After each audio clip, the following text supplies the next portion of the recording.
Aaron Katersky's back on the line with us now. Aaron, we were just talking about how some of the things we were talking about yesterday have turned out not to be so important in this investigation.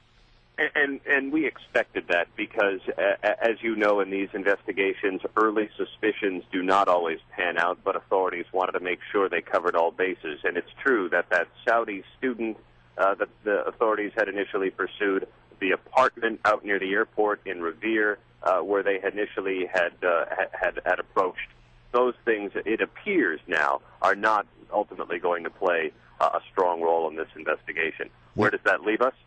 Nowhere, really. Authorities have no information about a suspect or a motive, and so short of that, they've been turning to the public, trying to ask them for more cell phone and video images. The response has been pretty good, and they are combing through those images, looking for somebody carrying a black, heavy bag believed to contain the pressure cooker bomb.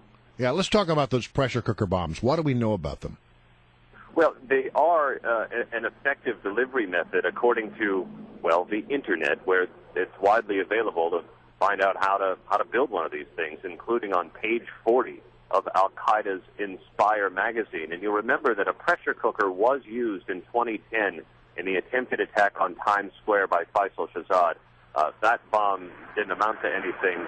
Here, it was used with much more deadly results. And inside that pressure cooker, or whatever the kitchen appliance really was, metal shards, nails, ball bearings, BBs, that inflicted such gruesome injuries. Well, I also saw former CIA counterterrorism director Larry Johnson. He, I believe, was on NBC News yesterday saying that these pressure cooker type bombs were very popular along the Pakistan-India border.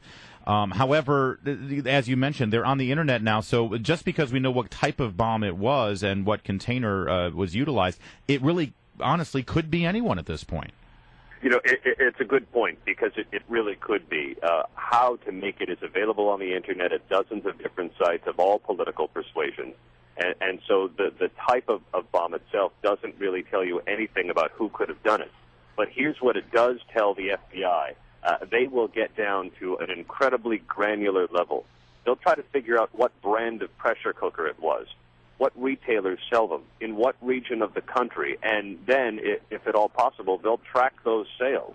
They'll do the same things with the ball bearings, with the nails, with all the pieces that they can find to try and create a trail. Yeah, at this point, since you don't have video evidence that clearly shows somebody dropping off these bombs, since you don't have anything that in the way of a suspect, it really becomes just shoe leather investigation. And that's why this investigation is either going to be solved in the next day or it's going to take months.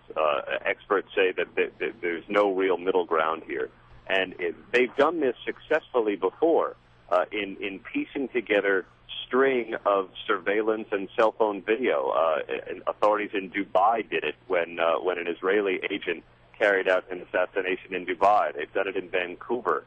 And they'll do the best they can to try and recreate a digital timeline of what exactly went on.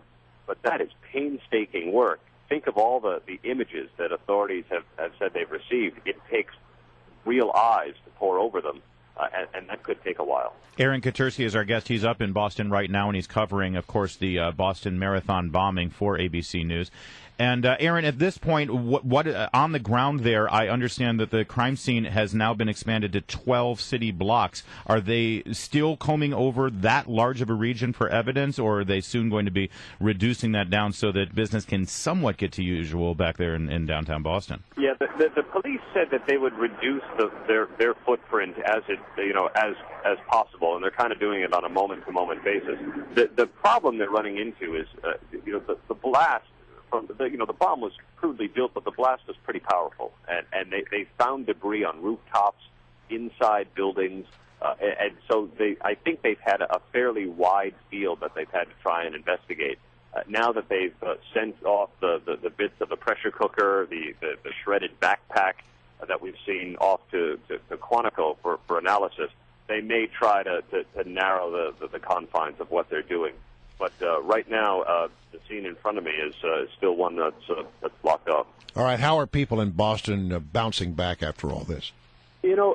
One thing that could make this slow climb to normalcy a little bit easier is schools are already closed for vacation. Patriots Day is the local holiday here that marks spring break in Massachusetts. And going forward, the city's going to have to figure out, how to get students acclimated once schools open. That's going to be a challenge.